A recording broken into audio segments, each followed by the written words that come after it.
Hello everyone, welcome to the Commerce JRF Adda platform. This is Soumya Yadav here and I have qualified UGC NET JRF with 99.29 percentile in commerce. आज से आपके top 200 questions की जो marathon है वो start हो जाएगी और मैं यूनिट वाइज जो है वो आप लोगों को यहाँ पे कराऊंगी। यानी फर्स्ट यूनिट से स्टार्ट करेंगे और यूनिट वाइज आपको जो है वो 20 क्वेश्चंस यहाँ पर एमसीक्यूज देखने को मिलेंगे। इस तरीके से करके 200 क्वेश्चंस जो है हम लोग यहाँ पर करने वाले हैं। तो चलिए आज का सबसे पहला क्वेश्चन आपकी स्क्रीन पर है और ये क्वेश्चन है आपका काउंटर वेलिंग ड्यूटीज के ऊपर है। सो क्वेश्चन पढ़ लेते हैं। Countervailing duties are often imposed on import to offset the impact of your options are predatory pricing, export subsidies, dumping, low cost pricing. बताइए। सबसे पहले आपको सारे टैक्सेस के बारे में याद होना चाहिए, सारी ड्यूटीज। ठीक है, याद रखिएगा, यहाँ से क्वेश्चन इस बार जरूर आया है और आगे भी चांसेस है कि जरूर रिपीट होगा। तो काउंटर वेलिंग ड्यूटीज क्या है, आपकी वेट एलोरम क्या है, ठीक है, ये सारी चीजें आपको लर्न करनी है। जो भी आपके टैरिफ नॉन टैरिफ दोनों वेरिएंट्स हैं वो आपको याद करने हैं, कोटा सब्सिडीज। ठीक है, यहाँ से क्वेश्चन जो है वो इस बार लेटेस्ट मुझे ऐसा लग रहा है कि अभी पहले नहीं आते थे बट अभी से क्वेश्चन आने लग गए हैं। चलिए बताइए काउंटर वेलिंग ड्यूटीज क्या होती है। देखिए सबसे पहले मैं आपको बहुत ही सिंपल लैंग्वेज में एक्सप्लेन कर देती हूँ काउंटर वेलिंग ड्यूटीज का सिंपल सा मतलब। देखिए यहाँ पर क्या होता है, काउंटर वेलिंग ड्यूटीज बेटा जब लगाई जाती है जब कोई भी गवर्नमेंट जो है ना अगर सब्सिडीज देती है, अपनी कंट्री को सब्सिडीज देती है, तो उस सब्सिडीज को बैलेंस करने के लिए जो है वो काउंटर वेलिंग ड्यूटीज लगाया जाता है। मैम क्या, हमें तो समझ नहीं आया किस तरीके से। एक बहुत ही सिंपल एग्जाम्पल यहाँ पे ले रहे हैं, ठीक है, जिससे आपको एकदम क्लियर हो जाएगा। समझिए ये इंडिया है, ठीक है, ये इंडिया है, ये आपका हाइपोथेटिकल एग्जाम्पल है। ठीक है, सपोज करिए एक कंट्री है इंडिया। इंडिया में क्या बोला इंडिया की गवर्नमेंट ने बोला कि जो स्टील इंडस्ट्रीज है, जैसे स्टील का जो काम होता है इंडिया के अंदर, ठीक है, उनसे ये बोलते हैं कि आप लोग को हम लोग 20% सब्सिडीज देंगे, आप लोग स्टील बनाइए। आप लोग क्या करिए, स्टील बनाइए, हम उस पर आपको 20% क्या देंगे बेटा, सब्सिडीज देंगे। 20% सब्सिडीज देंगे यानी बहुत ही सस्ते में जो है ये लोग क्या करेंगे, अब प्रोडक्शन करेंगे और फिर इसको एक्सपोर्ट कर देंगे दूसरी कंट्री। अगर हम लेते हैं अमेरिका में, क्या करेंगे, अमेरिका में जाके हम अपने स्टील को बेच देंगे, एक्सपोर्ट करेंगे। ठीक है, तो अमेरिका क्या बोलेगा कि बेटा हम मूर्ख नहीं है। ठीक है, हम लोग क्या करेंगे, अमेरिका वाले क्या करेंगे कि आप लोग के सरकार ने तो आपको एक्सपोर्ट सब्सिडीज दे दी जिससे कि आप सस्ते में सामान बना रहे हो स्टील और आप अमेरिका में आके बेचोगे। तो जो बेटा अमेरिका के अंदर जो स्टील बेच रहे हैं उनको खतरा नहीं हो जाएगा, उनका कंपटीशन खराब नहीं हो जाएगा। इसीलिए अमेरिका बोलेगी अगर आप हमारी कंट्री में एक्सपोर्ट करेंगे स्टील, उस पर हम 10% जो है वो काउंटर वेलिंग ड्यूटीज लगाएंगे। यानी अब इंडिया से जो भी स्टील जाएगा अमेरिका में, एक्सपोर्ट होकर जाएगा, ठीक है, जो एक्सपोर्ट हो, जो बेचा जाएगा जाकर अमेरिका में स्टील, उस पर अमेरिका बोलेगी कि हम यहाँ पर 10% का आपका काउंटर वेलिंग ड्यूटीज लगाने वाले हैं। क्यों लगाने वाले हैं, अगर आप ऐसे आके सस्ते में बेचेंगे तो हमारे जो लोकल प्रोड्यूसर्स हैं, जो हमारे यहाँ स्टील बनाते हैं, उनको तो बेटा लॉस हो जाएगा ना। अब एक बात बताइए, इंडिया में अगर कोई चीज सस्ती बना के हम बेचते हैं बाहर अमेरिका में, तो अमेरिका में जो वही चीज सेम बन रही है तो वहां के लोग जो है वो चीज तो खरीदेंगे नहीं, हमारी सस्ती हुई चीज खरीदेंगे। जिससे क्या हो सकता है, वहां के जो लोकल प्रोड्यूसर्स होते हैं उनको कहीं ना कहीं बहुत ज्यादा लॉस देखने को मिलता है। इसलिए उसको बैलेंस करने के लिए क्या करती है अमेरिका, क्या करेगी, काउंटर वैल्यू ड्यूटीज लगा देगी। इसलिए जो इसका ऑप्शन होने वाला है वो ऑप्शन नंबर बी होगा, एक्सपोर्ट सब्सिडीज। ठीक है, काउंटर वैल्यू ड्यूटीज जो है वो इम्पोज की जाती है ताकि ऑफसेट कर सके, यानी बैलेंस कर सके हम लोग import of export subsidies. Option number B यहाँ पे आपका राइट आंसर हो जाएगा।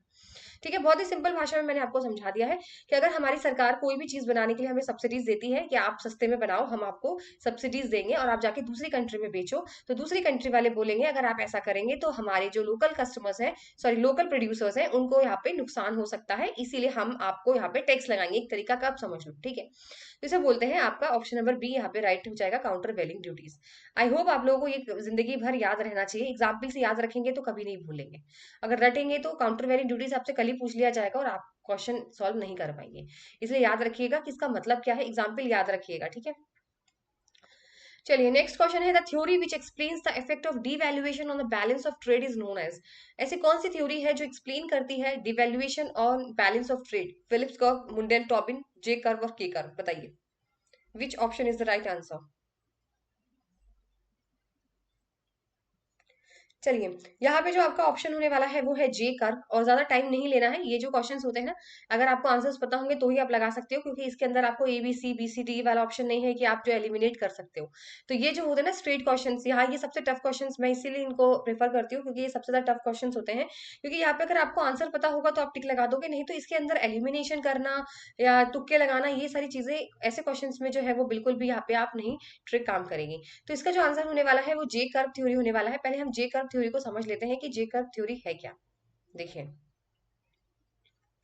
ये देख रहे हैं आप, यहाँ पे ग्राफ बना हुआ है जे कर्व का, और ये एक तरीके का जे के शेप में बना हुआ है, हॉकी की तरह बना हुआ है, हॉकी स्टिक की तरह बना हुआ है ये जे कर्व। यहाँ पे क्या बोलते हैं, देखो यहाँ पे इसके अंदर क्या होता है, सबसे पहले एकदम से फॉल हो रहा है, यानी जो आपका ट्रेड है वो इतना गिर रहा है, यहाँ पे आपको इतना लॉस हो रहा है कि आप सोच नहीं सकते, हद से ज्यादा। कभी आपने सुना होगा ना कि जब आपके साथ कुछ भी कोई भी चीज अच्छी होने वाली होती है ना, तो उसके पहले आपके साथ बहुत बुरी चीजें होती हैं। कहते हैं ना कि इतना बुरा होता है, इतना बुरा होता है हमारे साथ, और फिर अचानक से जो है वो हमें एक अच्छी न्यूज देखने को मिलती है हमारी लाइफ में, अगर हम इसको कंपेयर करें।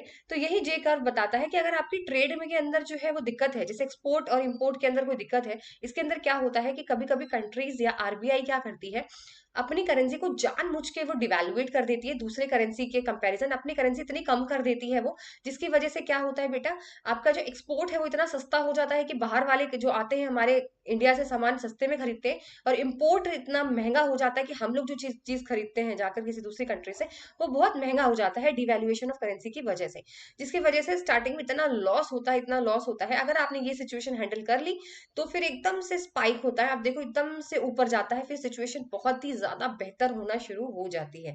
तो यही जे कर्व के अंदर बोला गया है, ठीक है, कि स्टार्टिंग में तो जो है वो आपकी कंडीशन बेटा बहुत खराब रहेगी, ठीक है, लेकिन अगर आपने वो सिचुएशन अच्छे से हैंडल कर ली तो आपको बहुत ही ज्यादा अच्छा रिजल्ट देखने को मिलेगा। फॉर एग्जाम्पल अगर हम बात करते हैं कि अगर आप यूपीएससी का एग्जाम ले लो, आप कोई भी एग्जाम ले लो, तो अगर आप स्टार्टिंग में बहुत स्ट्रगल करके पढ़ रहे हो, आपके साथ बहुत बुरा बुरा हो रहा है, लेकिन जब आपका रिजल्ट आएगा तो वो कई गुना बेहतर रिजल्ट आपको देखने को मिलेगा, ठीक है। तो वही चीज यहाँ पर बोली गई है, तो ऑप्शन आपका यहाँ पे हो जाएगा जे कर्व, ठीक है। चलिए नेक्स्ट क्वेश्चन है, which of the following factor constitute the economic environment of the country. Very basic question, but छोड़ना नहीं है, बेसिक क्वेश्चन से ही जो है वो आजकल टॉपिक से क्वेश्चन आ रहे हैं, सिंपल सिंपल बेसिक से आ रहे हैं, माइक्रो मैक्रो, ठीक है, इंटरनल एक्सटर्नल, यहाँ से क्वेश्चंस देखने को मिल रहे हैं। अब बात करते हैं यहाँ पे इकोनॉमिक एनवायरमेंट के अंदर कौन कौन से फैक्टर्स होते हैं, financial, socio cultural, economic policies, educational environment और स्ट्रक्चर इक्विलिब्रियम। बताइए क्या इसका आंसर होने वाला है।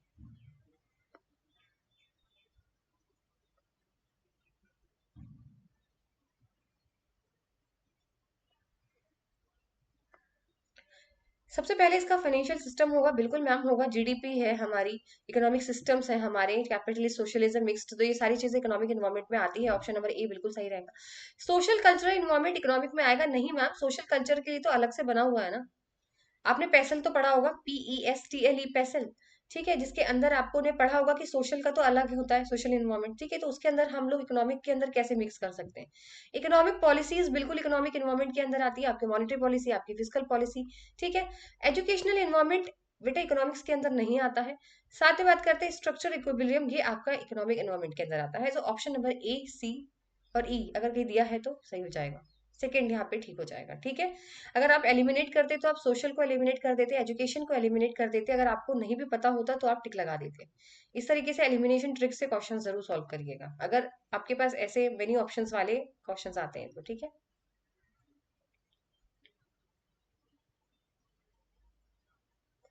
चलिए नेक्स्ट क्वेश्चन है, एटी करने का फॉरेन पॉलिसी ग्लोबलाइजेशन इंडेक्स जो है, जिसके अंदर जो है वो 12 वेरिएबल्स होते हैं, जिनको चार बास्केट्स के अंदर जो है वो यहाँ पर क्या किया गया है, कैटेगराइज किया गया है। सो क्वेश्चन पढ़ लेते हैं, एटी करने foreign policy globalization index 2007 is a comprehensive framework to measure globalization. It is based in 12 variables grouped into the which of the following four baskets. तो आपको ये याद करना है, उसके अंदर क्या क्या आएगा वो भी मैं आपको बता दूंगी। चलिए पहले आप ऑप्शंस पे टिक लगाइए, economic, political, knowledge, personal, technological, economic या फिर पॉलिटिकल।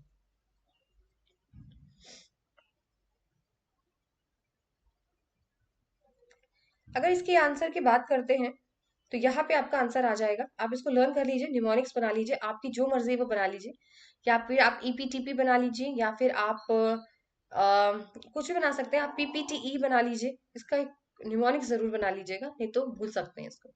सबसे पहला होता है इकोनॉमिक, जिसके अंदर अभी मैंने आपको समझाया एफडीआई कहाँ इन्वेस्ट करना है, कहाँ ट्रेड करना है, किसके साथ करना है, क्या इन्वेस्टमेंट करनी है, एफडीआई करनी है, जॉइंट वेंचर करना है, मर्जर करना है, ठीक है। पर्सनल इंटीग्रेशन, हमारी दूसरी कंट्री के साथ किस तरीके का पर्सनल इंटीग्रेशन है, कैसा कम्युनिकेशन है, किस तरीके से हम लोग ट्रैवल टूरिज्म चलता है दूसरी कंट्री के साथ, किस तरह फिर आता है टेक्नोलॉजिकल इंटीग्रेशन, दूसरी कंट्री के साथ हम लोग टेक्नोलॉजी कितने कनेक्ट है, जैसे इंटरनेट के थ्रू हम लोग, जैसे अगर अभी यहाँ बैठ के आप फॉरेन में बात कर सकते हो, वीडियो कॉन्फ्रेंस से कर सकते हो, ठीक है, कॉल से कर सकते हो, तो इंटरनेट यूजर्स हैं। इस तरीके से आप लोग कहीं ना कहीं टेक्नोलॉजिकली आप लोग जो है वो कनेक्ट है। फिर हम पॉलिटिकल इंटीग्रेशन, यानी पॉलिटिकल रीजंस की वजह से, जैसे आप लोग के अभी G20 समिट हुआ, तो सारे जितने भी कंट्रीज के प्राइम मिनिस्टर प्रेसिडेंट्स थे वो इंडिया में आए थे, अभी जो समिट हुआ था, ठीक है। तो ये ऐसा होता है पॉलिटिकल इंटीग्रेशन, कहीं ना कहीं पॉलिटिकली किस तरीके से मीटिंग्स के थ्रू, कोई एग्रीमेंट्स के थ्रू जो है हम लोग दूसरी कंट्री के साथ कनेक्ट होते हैं। तो ये थे आपके 4 डायमेंशन, इकोनॉमिक, पर्सनल, टेक्नोलॉजिकल और पॉलिटिकल। इसके अंदर क्या क्या आएगा इसलिए मैंने यहाँ दिया है। यहाँ से एक बार मैच द कॉलम में क्वेश्चन आया हुआ था कि इकोनॉमिक, पर्सनल, टेक्नोलॉजिकल, पॉलिटिकल दिया हुआ था और की वेरिएबल्स दिए थे और आपको मैच करना था कि इकोनॉमिक के अंदर एफडीआई आएगा, पर्सनल के अंदर टूरिज्म है, टेक्नोलॉजी में इंटरनेट है और पॉलिटिकल में रेटिफिकेशन ऑफ मल्टीलेटरल टेरिटरीज है। तो ये इस तरीके से क्वेश्चन करना है। तो यहाँ पे ऑप्शन लगा दीजिए, अब तो आपको पता हो जाना चाहिए। ऑप्शन नंबर 2 यहाँ पे राइट हो जाएगा, पर्सनल, टेक्नोलॉजिकल, इकोनॉमिक और पॉलिटिकल। पीपीटीई याद कर सकते हैं आप। इसमें से मैंने 2 क्वेश्चंस आपको बता दिए हैं, एक तो इसके 4 इंटीग्रेशन, दूसरा इसके साथ मैच द कॉलम में किस तरीके से क्वेश्चन आ सकता है। तो एक टॉपिक से 2 क्वेश्चंस मैंने आपको यहाँ पे बना दिए हैं, ठीक है। चलिए, सो नेक्स्ट क्वेश्चन है आपका बीओपी से, balance of payment, current account, balance of payment, capital account, balance of trade, balancing item. इसको हमको मैच तो करना है, ठीक है, मैच द कॉलम में। अच्छा, बैलेंस ऑफ ट्रेड तो आप लगा सकते हो ना, imports and exports of goods only, बिल्कुल लगा सकते हैं मैम। बैलेंसिंग आइटम लगा सकते हो, entry of net error and omissions, ठीक है। अब बचा क्या, करंट और कैपिटल। अच्छा, करंट में क्या होता है और कैपिटल में क्या होता है। देखो, करंट के अंदर मैंने आपको बताया था ना, जहाँ पे आपके इंटरनेशनल ट्रांजेक्शंस होते हैं। इंटरनेशनल ट्रांजेक्शन मैंने आपको बोला था ना, एक तो गुड्स एंड सर्विसेज होगा आपका, दूसरा मैंने आपको बोला था यूनिलेटरल ट्रांसफर या फिर रेमिटेंस बोलते हैं। जैसे कि अगर आपका कोई रिश्तेदार है भाई, ठीक है, बहुत अमीर रिश्तेदार है आपके, अमेरिका में रहते हैं, उन्होंने एक गिफ्ट आपको भेजा है वहां से, तो वो किसके अंदर आते हैं, करंट अकाउंट के अंदर, इसीलिए ए का जो है वो सेकंड हो जाएगा, international transaction of goods and services. Balance of payment capital account है, तो कैपिटल अकाउंट के अंदर बेटा inflow and outflow of capital ही आता है, तो ए का अगर हम सेकंड लगा देते हैं और बी का अगर हम फर्स्ट लगा देते हैं, तो ऑप्शन नंबर 4 यहाँ पे सही हो जाएगा। ऑप्शन नंबर 4 यहाँ पे राइट हो जाएगा। इस तरीके से क्वेश्चन लगाया करिए, अगर नहीं भी आता है ना तो एक दो चीजें वहां पे फाइंड आउट करने की कोशिश करिए कि क्या क्या बोल रहे हैं और क्या क्या यहाँ पर आंसर्स लग सकते हैं। चलिए, नेक्स्ट क्वेश्चन है आपका, the index of ease of doing business is published by WTO, IMF, World Bank और यूएनसीटीएडी। यानी ये एक पब्लिकेशन जो है वो करती है, सब करते हैं, डब्ल्यूटीओ, वर्ल्ड बैंक है, यूएनसीटीएडी है। तो उसमें से index of ease of doing किसने पब्लिश किया था, डायरेक्टली क्वेश्चन है, आ भी सकता है एग्जाम्स में, और इसमें कोई तुक्का नहीं लग सकता, ना कोई दिमाग लगा सकते हैं, ये तो रटा रटा क्वेश्चन है। ठीक है, तो चलिए मैं आपको एक चार्ट दिखा देती हूँ यहाँ पे कि इसका आंसर सबसे पहले वर्ल्ड बैंक होगा। और ये याद कर लीजिए, चाहे तो आप स्क्रीनशॉट ले सकते हैं इसका। ये जो है आपके वर्ल्ड बैंक ने पब्लिश किया था, क्या क्या रिपोर्ट्स की थी। पहला ईज ऑफ डूइंग बिजनेस है, वर्ल्ड डेवलपमेंट रिपोर्ट है, ग्लोबल इकोनॉमिक प्रोस्पेक्ट्स है, रेमिटेंस रिपोर्ट है, ईज ऑफ लिविंग इंडेक्स है, इंडियन डेवलपमेंट अपडेट है, ग्लोबल फाइनेंशियल डेवलपमेंट रिपोर्ट है, यूनिवर्सल हेल्थ कवरेज इंडेक्स है, the service trade restriction index, logistic performance index, India state level energy efficiency implementation readiness, और green index, eco friendly stock market index in emerging economies. ठीक है, तो ये आपके सारे world bank के publish किए हुए रिपोर्ट्स हैं, याद कर लीजिएगा, ठीक है। यहाँ से क्वेश्चन हमेशा बनता ही बनता है, और इस बार कोई गारंटी नहीं है कि क्वेश्चन कहाँ से बनेगा, हर बार पैटर्न कहीं ना कहीं थोड़ा बहुत अलग ही होता है। नेक्स्ट क्वेश्चन है आपका, the resource seeking FDI moves to a country where.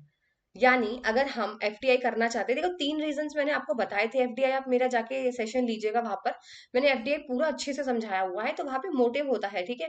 एक तो होता है रिसोर्स सीकिंग का, यानी अगर आप किसी दूसरी कंट्री में जाके एफडीआई करना चाहते हैं तो आपका सिर्फ इतना उद्देश्य है, सिर्फ इतना मोटिव है कि हमें रिसोर्स चाहिए, और हमें कोई प्रॉफिट नहीं चाहिए, हमें कुछ और नहीं चाहिए, हमें मार्केट शेयर वहां पे नहीं करना है, हमें सिर्फ रिसोर्स चाहिए। तो अगर हम ऐसा करते हैं तो इससे क्या होगा, per capita income and size of the market are large. Technological के लिए हम लोग जा रहे हैं, technologies are available to improve productivity, या फिर financial resource help MNCs improve their efficiency, या फिर raw material and manpower in abundance. देखिए अगर रिसोर्स की बात करी जा रही है तो very easy to take it out कि यहाँ पर जो है रॉ मटेरियल बोला गया है। रॉ मटेरियल और मैन पावर जो होता है बेटा आपका, वो क्या होता है, रिसोर्स होता है। Technology is not your resources, ठीक है। तो raw material and man power abundance होगा, इसी वजह से हम लोग एफडीआई कर रहे हैं दूसरी कंट्री में। अगर मैं बात करूं, अगर हमारी कंट्री में आकर जो कंपनीज होती हैं, जैसे डेल कंपनी है, तो डेल कंपनी को पता है कि इंडिया में जो है वो लेबर जो है वो मैन पावर जो है बहुत सस्ती है, इसलिए उन्होंने अपने कॉल सेंटर्स यहाँ पर ओपन करे हुए हैं। उन्हें आसानी से जो है वो काम करने वाले लोग यहाँ मिल जाएंगे, इसीलिए वो उन्होंने एफडीआई कर रखी है हमारी कंट्री में, डेल वालों ने, ताकि उन्हें जो है वो रॉ मटेरियल और मैन पावर जो है वो खूब भर भर के मिल जाए। सो रिसोर्स सीकिंग एफडीआई का यही मोटिव होता है। ऑप्शन नंबर सी यहाँ पे आपका राइट हो जाएगा।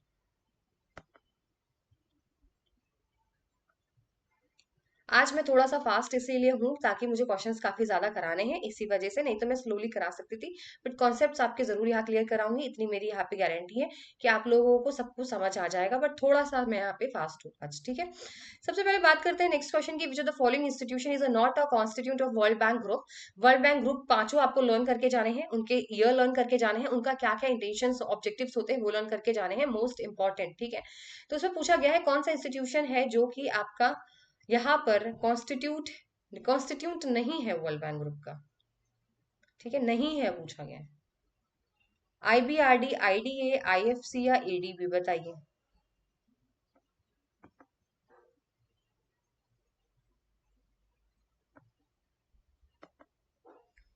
कौन सा कॉन्स्टिट्यूट नहीं है, आईबीआरडी, आईडीए, आईएफसी? तो मैम एडीबी तो हमने सुना ही नहीं है। तो ऑप्शन नंबर डी यहाँ पे टिक हो जाएगा, एशियन डेवलपमेंट बैंक ही इसके अंदर नहीं आता। वर्ल्ड बैंक के अंदर 5 चीजें आती हैं जो मैं भी आपको यहाँ पे दिखा देती हूँ। ये रहे आपके 5 इंस्टीट्यूशन। सबसे पहला आईबीआरडी जो 1944 यानी स्टैब्लिश हुआ था 1944 में, जिन्होंने बोला था कि वो जो है वो लो इनकम कंट्रीज जो होती हैं बेटा, उनको यहाँ पर फाइनेंशियल असिस्टेंस प्रोवाइड किया जाता है, याद रखिएगा। सिर्फ एक लाइन याद रखिएगा, बाकी कुछ याद नहीं रखना है। इंटरनेशनल यानी IBRD, international bank for reconstruction and development, establish हुआ था 1944 में।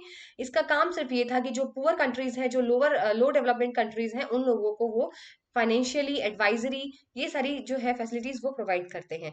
नेक्स्ट आता है आईडीए, इंटरनेशनल डेवलपमेंट एसोसिएशन, जो कि स्टैब्लिश हुआ था 1960 के अंदर। इसका जो मेन मोटिव था बेटा वो ये था कि आप जो है वो फ्री में लोन प्रोवाइड करेंगे। क्या करेंगे, फ्री लोन। मैं अभी भी आपको कह रही हूँ नोट्स किस तरीके से बनाने हैं। आईबीआरडी लिखिएगा 1944, लो इनकम कंट्रीज को फाइनेंशियल असिस्टेंस प्रोवाइड करना। आईडीए 1960, प्रोवाइड फ्री लोन्स, ठीक है। IFC, International Finance Corporation 1956, which is giving the assistance to the private sector. जहां पे भी प्राइवेट सेक्टर की बात करी जाए वहां आपके इंटरनेशनल फाइनेंस कॉर्पोरेशन है। मल्टीलेटरल इन्वेस्टमेंट गारंटी एजेंसी यानी मीगा, इसको बोलते हैं 1988, यहाँ पे स्टैब्लिश हुआ था। और ये किस लिए था, ये था आपका क्रेडिट एनहेंसमेंट और पॉलिटिकल रिस्क से बचाता है।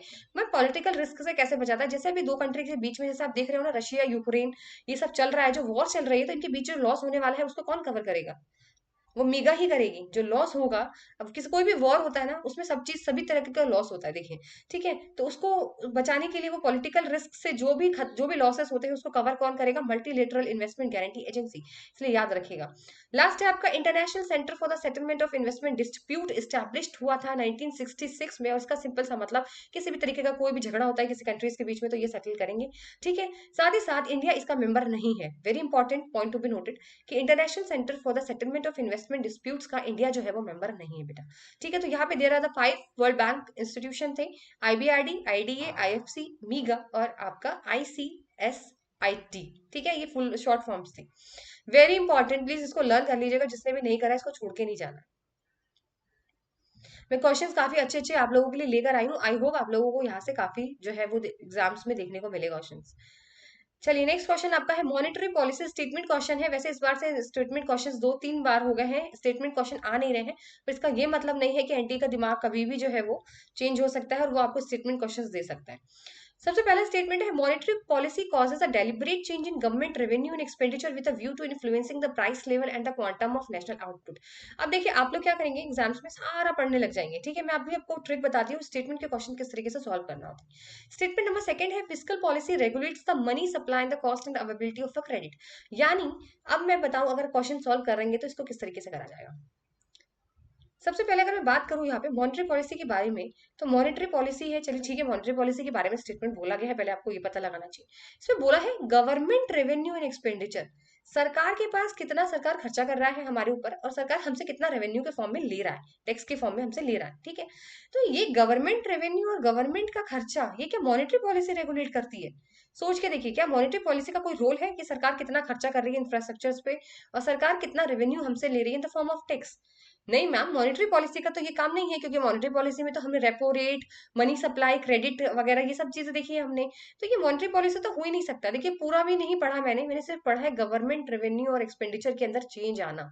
यानी मैंने सिर्फ एक लाइन पढ़ी, change in government revenue and expenditure, ये तो फिजिकल का काम है मैम। तो फर्स्ट स्टेटमेंट आपका गलत हो गया। सेकेंड है फिजिकल पॉलिसी के बारे में बोल रहे हैं रेगुलेट्स द मनी सप्लाई और क्रेडिट। अरे ये तो मॉनेटरी का काम होता है ना, रेपो रेट को कम ज्यादा करना, आपके मोरल सुएशन के थ्रू क्रेडिट को जो है वो जो सप्लाई है उसकी कम ज्यादा करना, ये तो फिजिकल का काम थोड़ी ना है, ये तो मॉनेटरी का काम है। तो ये भी गलत हो गया, तो both the statement are wrong. तो ऑप्शन नंबर बी यहाँ पे लग जाएगा, first and second statements are incorrect. देखिए पूरा क्वेश्चन कभी भी मत पढ़िएगा, हमेशा देखिए याद करिएगा स्टेटमेंट क्वेश्चन में कहीं ना कहीं आपको एक वर्ड, एक लाइन, एक सेंटेंस ऐसी दिया होगा जहां से आप आंसर्स लगा पाओगे। पूरा पढ़ने बैठोगे क्वेश्चंस को और अगर आपने कीवर्ड नहीं ढूंढा क्वेश्चंस में तो आपको क्वेश्चन समझ नहीं आएगा। तो आपके यहाँ पे दोनों गलत हो गए, यानी उल्टा दिया हुआ है, ऊपर आता फिजिकल पॉलिसी, नीचे आता मॉनेटरी पॉलिसी, ठीक है। देखिए बेटा गवर्नमेंट का जो रेवेन्यू और गवर्नमेंट का जो खर्चा करती है ना वो फिजिकल पॉलिसी के द्वारा ही होता है, लेकिन मॉनेटरी जो होती है वो बैंक से रिलेटेड होती है, पूरी कितना क्रेडिट लोगों को देना है, कितना इंटरेस्ट चार्ज करना है, ये सब चीजें।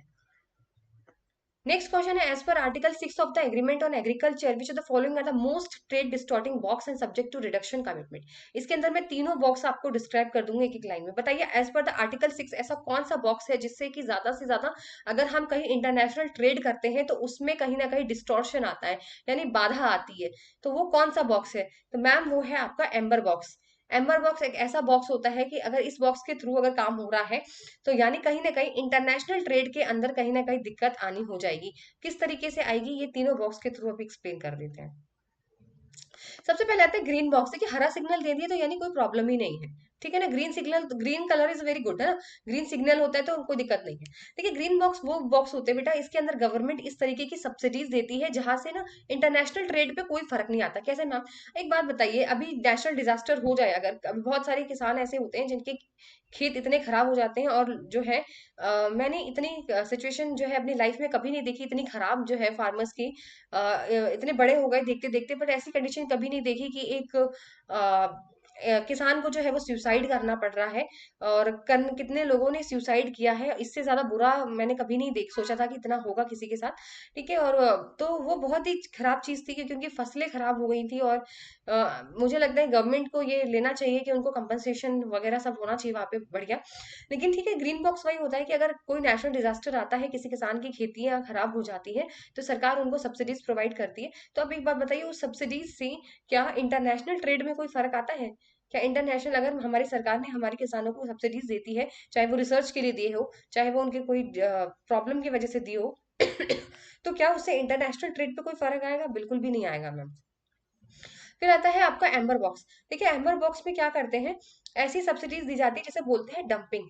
यानी सरकार क्या बोलती है अपनी कंट्री को, जैसे मैंने अभी आपको एग्जांपल दिया था कि सरकार बोलती है कि आप एक काम करिए, हम आपको सब्सिडीज दे रहे हैं, आप ये चीजें बनाइए सस्ते में और जाकर बाहर बेचिए।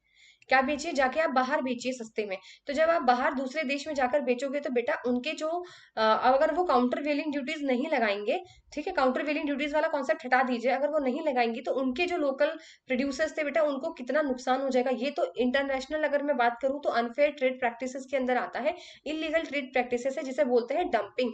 कि अपने मार्केट में आपने जो सस्ता सामान बनाया है वो आप बाहर जाकर कम रेट पर बेच रहे हो। कम रेट पर बेचने से क्या हो रहा है, जो उस कंट्री के जो बेचारे दुकान वाले वाले हैं, ठीक है, उनको कितना लॉस हो रहा है क्योंकि उनका प्रोडक्ट कोई नहीं खरीदेगा। इससे इंटरनेशनल ट्रेड पे जो है वो बहुत ज्यादा फर्क पड़ता है, इसीलिए ऑप्शन नंबर एम्बर बॉक्स यहाँ पे ठीक था। ठीक है, बात करते हैं ब्लू बॉक्स की। तो देखिए ब्लू बॉक्स के अंदर क्या होता है, ब्लू बॉक्स के अंदर जो है वो सब्सिडीज वगैरह इसलिए दी जाती है ताकि जो प्रोडक्शन हो रहा है या तो उसको बंद करा दें या तो उसको कम करा दें।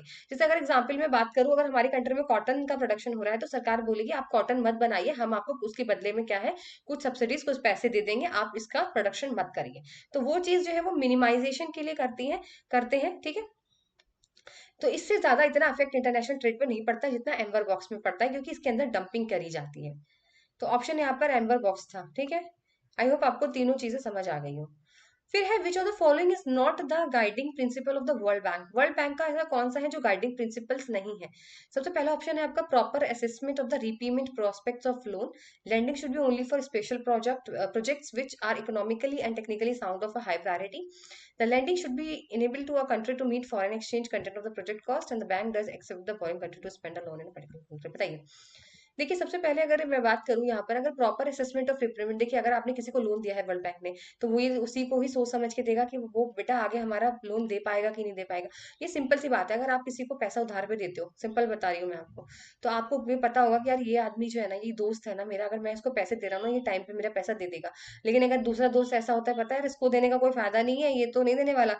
बहुत ऐसे फ्रेंड्स होते हैं जिसको आप पैसा देते हो लेकिन वो घुमाता रहता है, दे दूंगा दे दूंगा दे दूंगा, वो नहीं देंगे। तो आपको पता रहता है आपको किसको पैसे देने चाहिए। ठीक है, तो वो चीजें प्रॉपर असेसमेंट होता है, बिल्कुल ठीक है।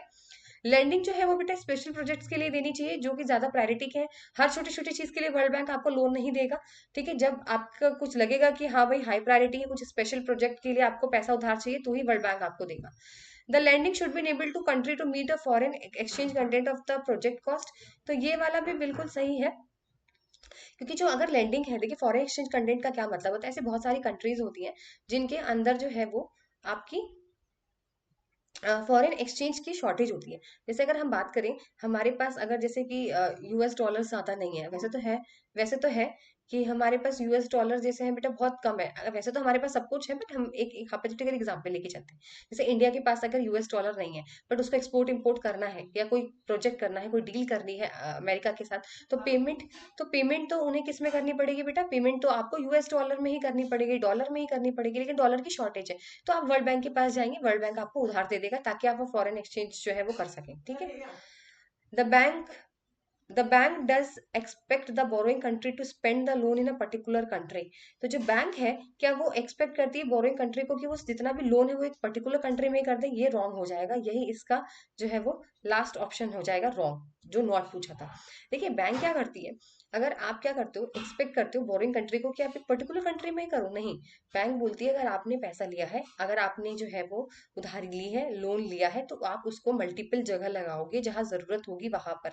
ये नहीं कि आपने सारा एक ही पर्टिकुलर चीज पे, एक ही पर्टिकुलर कंट्री पे अपना सारा लोन जो है वो खत्म कर दिया अपना। ये चीज ये अलाउड नहीं करती बैंक। सो ऑप्शन नंबर 4 यहाँ पे आपका गलत हो जाएगा। ठीक है, यानी सही हो जाएगा 4, क्योंकि पूछा है ना नॉट। ठीक है, क्वेश्चंस में नॉट वाला जरूर देखिएगा, मेरे से हमेशा यही होता था कि मैं हमेशा नॉट और इसमें इतना कंफ्यूज हो कि मैंने कई क्वेश्चंस अपने गलत किए एग्जाम में। सो ऑप्शन नंबर 4 यहाँ पे सही हो जाएगा।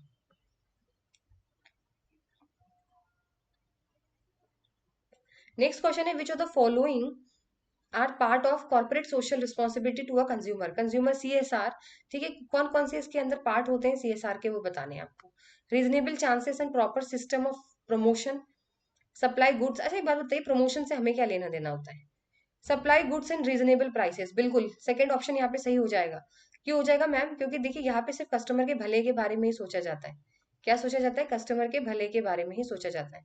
तो एक बात बताइए, प्रॉपर सिस्टम देखा जाएगा या फिर कस्टमर्स का प्राइस देखा जाएगा कि उनको जो है वो अच्छे प्राइसेस पे मिले? तो ऑप्शन नंबर बी यहाँ पे बिल्कुल सही हो जाएगा। ठीक है, फिर बोला है improving the efficiency of business operation. अरे हमें सोसाइटी से मतलब है, सीएसआर का सिंपल सा मतलब है लोगों कस्टमर्स के साथ सब कुछ अच्छा होना चाहिए। तो बिजनेस ऑपरेशन में क्या चीज अच्छी होगी नहीं होगी उससे हमें लेना देना नहीं है। तो सी कट जाएगा। फिर बोला है to provide an opportunity for being heard and redress genuine grievances. यानी अगर कस्टमर को कोई प्रॉब्लम है, कस्टमर को कोई दिक्कत है, कोई ग्रीवांसेस है, कोई तकलीफ है, तो वो उसको सुना जाए, उसको सही रेट पर उसको जो सारी चीजें दी जाए। सारे एडवर्टीजमेंट सही होने चाहिए, ट्रांसपेरेंसी सही होनी चाहिए, कस्टमर के लिए सब कुछ सही होना चाहिए। ठीक है, तो बी और डी यहाँ पे सही हो जाएगा, ऑप्शन नंबर बी आपका यहाँ पे। सीएसआर में सिर्फ कस्टमर्स के भले के बारे में बात की जाती है, सिस्टम के बारे में, बिजनेस ऑपरेशंस के बारे में यहाँ पे किसी भी तरीके की बात नहीं की जाती। सो ऑप्शन नंबर बी आपका सही हो जाएगा। नेक्स्ट क्वेश्चन है, अरेंज करना है level of economic integration from least to most. ठीक है, लीस्ट से मोस्ट लगा दीजिए। आपको सबको पहले पता होगा फ्री ट्रेड एरिया होता है, फिर आपका क्या होता है, ऐसे करके लगाना, लास्ट में आपका पॉलिटिकल होता है। तो 5 5 तो यहाँ पे सब जगह दिया हुआ है। फिर फ्री ट्रेड एरिया देखिए कहाँ पर दिया हुआ है, 2। फिर इसके बाद क्या आता है, कस्टम यूनियन आता है, फिर कॉमन मार्केट आता है, फिर आपका इकोनॉमिक यूनियन आता है। तो ऑप्शन नंबर बी बेटा यहाँ पे सही हो जाएगा। ये तो सबको आना चाहिए, वेरी इजी क्वेश्चन। ठीक है, ये तो बहुत इजी क्वेश्चन है, हर साल आप लोग करते होंगे ये वाला क्वेश्चन। एक बार चार्ट देख लीजिए। ठीक है, सबसे पहले आता है फ्री ट्रेड होता है, यानी अगर कोई दो कंट्रीज होती हैं, जैसे समझिए मैं कोई कंट्री हूँ, ए कंट्री है कोई, समझिए कोई बी कंट्री है, तो दोनों आपस में एग्रीमेंट साइन कर लेते हैं कि तुम अगर मुझे कुछ भी सामान एक्सपोर्ट इंपोर्ट करोगे, अगर मैं तुम्हें कोई भी सामान एक्सपोर्ट इंपोर्ट करूंगा, तो हम लोग आपस में कोई भी टैक्स चार्ज नहीं करेंगे। फिर आता है कस्टम यूनियन। कस्टम यूनियन ये बोलते हैं हम आपस में तो नहीं करेंगे, लेकिन जो तीसरी कंट्री रहेगी बेटा, अगर इंडिया अगर अमेरिका के साथ साइन डील कर लेती है क्या हम लोग फ्री ट्रेड करेंगे, लेकिन अगर बांग्लादेश है, श्रीलंका है, तो उनके लिए आपको एक कॉमन एक्सटर्नल टैरिफ यहाँ पे एग्रीमेंट बनाना पड़ेगा कि ये वाला चार्ज करना है तीसरी कंट्री से। फिर आता है कॉमन मार्केट। कॉमन मार्केट के अंदर ये बोला जाता है कि जितने भी फैक्टर ऑफ प्रोडक्शन है वो एक कंट्री से दूसरे कंट्री के अंदर फ्रीली मूव कर सकते हैं। फिर आता है आपका इकोनॉमिक, जहाँ पे आपकी मॉनेटरी एंड फिजिकल पॉलिसी दो कंट्रीज की हमेशा सेम होनी चाहिए। ऐसा इम्पॉसिबल है। जितना जितना लंबा होता जाएगा, आगे बढ़ता जाएगा, उतना उतना कॉम्प्लिकेशंस बढ़ते जाएंगे। ऐसा बहुत ही कम होता है बेटा कि अगर हमने रेपो रेट कम किया है तो अमेरिका जो है वो भी अपना रेपो रेट कम करे, ऐसा तो इम्पॉसिबल है। फिर होता है कॉमन गवर्नमेंट। पॉलिटिकल यूनियन, यानी जो सरकार हमारी इंडिया में चल रही है वही सरकार हमारी कहाँ चले, अगर बीजेपी की सरकार ये चल रही है तो बीजेपी का सरकार जो है वो अमेरिका में भी कंट्रोल करे। ये होता है common government, which is very impossible. तो जैसा जैसा लेवल बढ़ता जाएगा वैसे वैसे इंटीग्रेशन जो है वो बेटा, वो तो बढ़ता जाएगा, लेकिन कॉम्प्लेक्सिटी बहुत ज्यादा हो जाएगी, यानी इम्पॉसिबिलिटी ज्यादा हो जाएगी। ऐसी चीजें नहीं रियल लाइफ में एग्जिस्ट करती हैं। ठीक है, अब ऐसा समझना, अब ये सिचुएशन एग्जिस्ट तो बिल्कुल नहीं करेगी रियल लाइफ में। अब मोदी जी की सरकार वहां नहीं हो सकती ना, तो ये चीज तो बिल्कुल सपने में भी नहीं है। तो ठीक है, फिर बोलते हैं next question, identify the principle of a trade policy framework from the following under the WTO. WTO के अंदर कौन कौन सी जो है वो प्रिंसिपल्स जो है यहाँ पे फॉलो किए जाते हैं।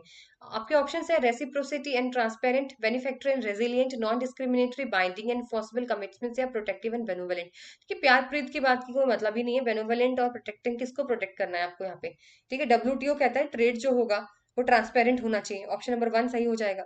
ठीक है, ट्रांसपेरेंट होना चाहिए। रेसिप्रोसिटी का मतलब जैसा हमने उनके साथ जो टैक्स चार्ज किया वही वो हमारे साथ भी वैसे ही करें, जो हम उनके साथ जैसे रूल्स कर रहे हैं वो हमारे साथ भी वैसे ही रूल्स। अगर हम आपके साथ अच्छे से कंट्री में रह रहे हैं तो आपकी भी यही रिस्पॉन्सिबिलिटी कि वो आप हमारे साथ अच्छे से रहे। ठीक है, ट्रांसपेरेंट होना चाहिए बेटा, नॉन डिस्क्रिमिनेटरी होनी चाहिए। ऐसा नहीं है कि आप जो है वो अ, पक्षपात करने लग जाए कि ये नेशन को ज्यादा फेवरेटिज्म करना है, उसको नहीं करना है, लोकल को करना है, नेशनल को नहीं, सबको एक जैसा ट्रीटमेंट देना चाहिए। फिर आपका बाइंडिंग एंड एनफोर्सेबल कमिटमेंट, सारे जो कमिटमेंट्स हैं वो आपके क्या होने चाहिए, बाइंडिंग होनी चाहिए। ठीक है, तो आपके ऑप्शन नंबर 1 3 और 4 यहाँ पे सही हो जाएगा। बाकी बेनिफैक्टरी, रेजिलियंट और प्रोटेक्टिव एंड बेनोवेलेंट ऑप्शन यहाँ पर नहीं है प्रिंसिपल्स में। ये भी मैं आपको अभी दिखा देती हूँ। ये देखिए कोर प्रिंसिपल्स ऑफ डब्ल्यूटीओ, जिसमें आता है non discrimination, reciprocity of trade concession, trade liberalisation, transparencies, सारे रूल्स एंड रेगुलेशन सबको पता होने चाहिए, फेवरेबल ट्रीटमेंट देना चाहिए सबको। ठीक है, जो लेस डेवलप है उनको आप दे सकते हो, लेकिन वैसे सबको आप इक्वली ट्रीट करोगे। नेक्स्ट क्वेश्चन है, according to the Heckscher Ohlin theory which one of the following statement is correct. तो सबसे पहले बात करें हैकर ऑलिन थ्योरी होती क्या है मैम। देखिए हैकर ऑलिन थ्योरी यही बोलती है कि आपके पास बेटा जो फैक्टर प्रोडक्शन सस्ता है उसी से आप सामान बनाइए और वही चीज आप एक्सपोर्ट करिए, और जो आपके पास महंगा है वो आप दूसरी जगह से ले लीजिए। यही करते हो ना आप लोग। जो चीज अगर आप अपने घर में एक बात चीज से बताइए कि आप जो चीज आपको जो चीज सस्ती पड़ती है वो चीज आप बेच देते हो। ठीक है ना, जो आपके पास एबेंडेंस है, अगर आपके पास लेबर ज्यादा है तो उससे चीज से आप बनाइए, लेबर से ही आप अपना प्रोडक्शन करिए और वो आप बाहर जाके एक्सपोर्ट करिए। और जो चीज आप नहीं बना सकते, आपके पास अबंडेंस नहीं है, वो जिनके पास है उनसे ले लो। ठीक है, तो इसमें बोला गया है कौन सा करेक्ट है। तो इसके अंदर दो ऑप्शंस होने वाले हैं। ठीक है, सबसे पहला ऑप्शन है trade should take place among countries that have a greater difference in their play factor endowment. बिल्कुल सही है। देखो बेटा, जब तक दोनों के बीच में डिफरेंस नहीं होगा ना फैक्टर्स का, तब तक आप एक दूसरे से कैसे करोगे एक्सचेंज। अगर इंडिया में भी सस्ता है लेबर, अमेरिका में भी लेबर सस्ता है, यूरोप में भी लेबर सस्ता है, सब जगह लेबर सस्ता है, डिफरेंस ही नहीं है, तो फिर किस तरीके से करोगे एक्सचेंज।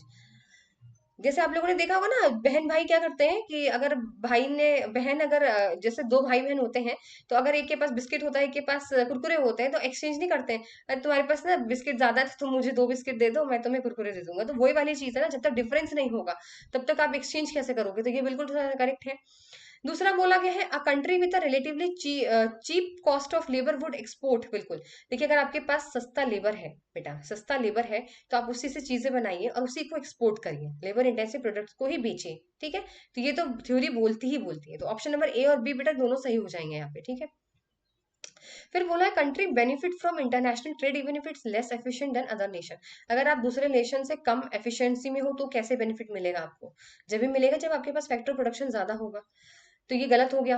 फिर बोलता है, countries with proximity of geographical location would have greater trade compare to distant one. देखिए, यहाँ पर ये बोला गया है कि जो कंट्रीज आसपास रहती है ना, जैसे हमारे इंडिया के सबसे पास वाली कंट्रीज कौन सी है, जैसे बांग्लादेश, श्रीलंका ना, हमारे बॉर्डर के आसपास जो लोकेशंस है, उनसे हम ज्यादा अच्छे से ट्रेड कर सकते हैं। ठीक है, कंपेयर टू जो डिस्टेंट वंस होते हैं। देखिए, इसमें लोकेशंस का कोई मतलब नहीं होता बेटा। इसके अंदर लोकेशन से कोई फर्क नहीं पड़ता, इसके अंदर फर्क देखा जाता है फैक्टर से, कि किसके पास कौन सा फैक्टर ऑफ प्रोडक्शन है। लोकेशन से क्या फायदा है? अगर मैं बात करूं, श्रीलंका में भी चीप लेबर है तो हम क्या करेंगे श्रीलंका का, या बांग्लादेश में भी लेबर सस्ते, तो हम क्या करें उसका? सस्ता तो हमारे में भी है लेबर। जब होना चाहिए जब उनके पास कैपिटल अच्छा हो। अब हम क्या अमेरिका से डील नहीं करेंगे? अमेरिका हमारे इंडिया से बहुत दूर है, हमारी नेबर कंट्री नहीं है। तो हम क्या अमेरिका से डील नहीं करेंगे? करेंगे ना, क्योंकि उनके पास कैपिटल ज्यादा है। कैपिटल इंटेंसिव कंट्री है हमारी। तो हमें अगर कोई चीज चाहिए होगी कैपिटल इंटेंसिव से, तो हम वहां से लेंगे, चाहे वो कितनी दूर हो। इसलिए ऑप्शन नंबर ए और बी यहाँ सही हो जाएगा। ज्योग्राफिकल इक्वेशन से क्या मतलब होता है, ये इसके assumptions प्लीज आप लोग स्क्रीनशॉट ले लीजिएगा, बहुत इंपॉर्टेंट है। सबसे पहले यहाँ पे दो कंट्रीज होनी चाहिए, बिल्कुल दो कंट्रीज होनी चाहिए। Each country has two factors, labour और कैपिटल होना चाहिए। ठीक है, लेबर इंटेंसिव या फिर कैपिटल इंटेंसिव। परफेक्ट कंपटीशन होना चाहिए, किसी भी तरीके का मोनोपोली नहीं होनी चाहिए। ठीक है। साथ ही साथ यहाँ पर जो फैक्टर प्रोडक्शन है वो एक कंट्री के अंदर तो मूव कर सकते हैं, बट दूसरी कंट्रीज के अंदर वो बिटवीन द कंट्रीज इमोबाइल होते हैं, मूव नहीं कर सकते। ठीक है। ये लोग आप लोग लर्न कर लीजिएगा, यहाँ से क्वेश्चन बहुत बार चांसेस है, कई बार आया हुआ है हैकर ऑल इन का। तो चलिए, नेक्स्ट है आपका Uppsala model. Logically sequence of following in the process of entering the international market outline in Uppsala model. ये मैं आपको बता चुकी हूँ, आप लगा दीजिए। वैसे एग्जैक्टली 1 2 3 4 5 मुझे ऐसा लग रहा है कि नहीं लगा हुआ है। हाँ। सबसे पहले डोमेस्टिक ऑपरेशन होगा बेटा, हम अपने घर पे ही बिजनेस करेंगे, हमें बाहर जाने की जरूरत ही नहीं है, नंबर वन।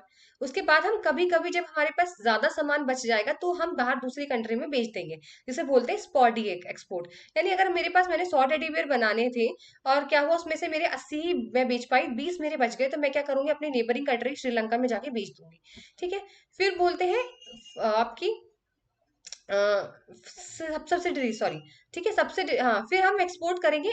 अब एक्सपोर्ट मैंने कभी कभी कर दिया, अब उनको मेरे टेडी बेयर बहुत पसंद आए, उन्होंने बोला आप डेली करा करो। तो डेली एक्सपोर्ट करने के लिए फिर मुझे कोई एक रिप्रेजेंटेटिव हायर करना पड़ेगा, एजेंट हायर करना पड़ेगा, जिसके थ्रू जो मैं वो अपना सामान बेच सकूं। तो ऑप्शन नंबर 5 पे आ जाएगा। फिर उसके बाद में क्या करूंगी, अपना एक सब्सिडरी खोल दूंगी श्रीलंका में। श्रीलंका में मैंने क्या करा, एक ब्रांच खोल दी अपनी। फिर धीरे धीरे ब्रांच खोलने के बाद जब मेरा इतना अच्छा काम होने लगा, फिर मैंने वहां पे अपनी कंपनी भी खोल दी प्रोडक्शन वाली। सो 2 5 4 1 3। तो किस तरीके से होगा, ऑप्शन नंबर सी यहाँ पे ठीक हो जाएगा आपका। ठीक है। इसे बोलते हैं उपासला मॉडल। पहले हमें अपने घर पे ही बिजनेस करना है बेटा, डोमेस्टिक ऑपरेशन ही करने हैं। ठीक है। डोमेस्टिक ऑपरेशन करने के बाद फिर हमें रेगुलर एक्सपोर्ट नहीं करना है। अगर हमारे पास ज्यादा सामान बेच हमारा बच जाता है तो हम एक्सपोर्ट कर देंगे। फिर हमारे अगर चीजें अच्छी होने लगती हैं तो हम क्या करेंगे, एक्सपोर्ट करेंगे, लेकिन बीच में किसी को रखेंगे, एजेंट को, जिसको वहां की नॉलेज होगी। फिर उसके बाद हम अपनी एक ब्रांच खोल देंगे। ब्रांच खोलने के बाद तो हमने अपना पूरा धावा ही बोल दिया, वहां पे दूसरी कंट्री में जाके बस ही गए हम। ठीक है। इस तरीके से यहाँ पर उपासला मॉडल आता है। चलिए, नेक्स्ट है आपका यहाँ पे क्वेश्चन।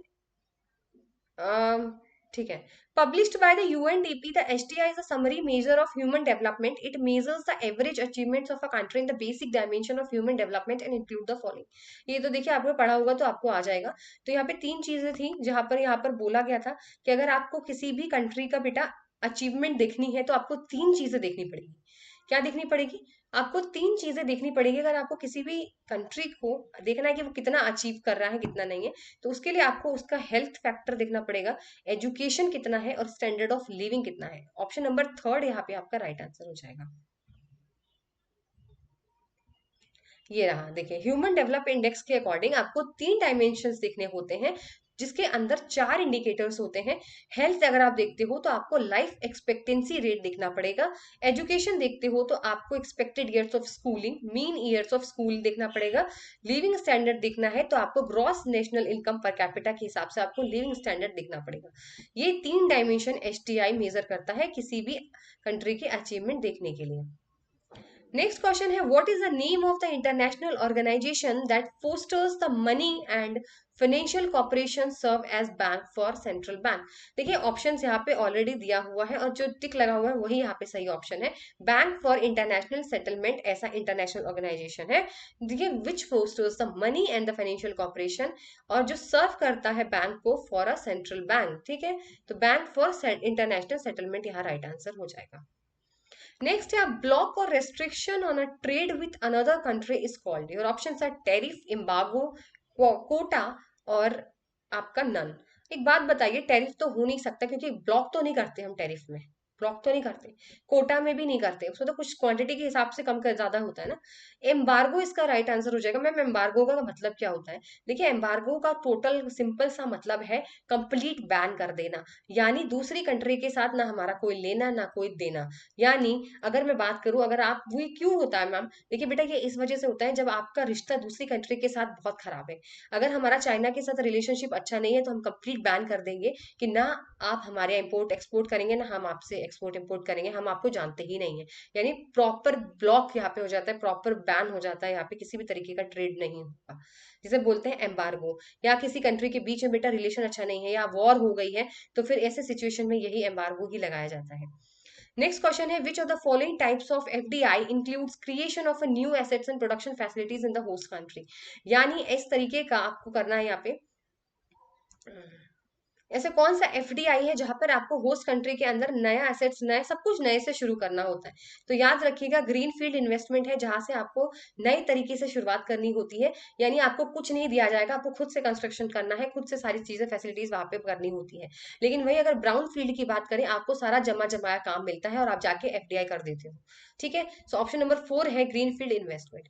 तो ये टोटल 20 क्वेश्चन मैंने आज करा दिए हैं आप लोगों को, और 200 क्वेश्चन एमसीक्यूज में कराऊंगी सारे। ठीक है, तो आज के 20 क्वेश्चन यही तक थे और नेक्स्ट का सेशन में जल्दी आप लोगों के लिए लेकर आऊंगी। Till then goodbye, take care.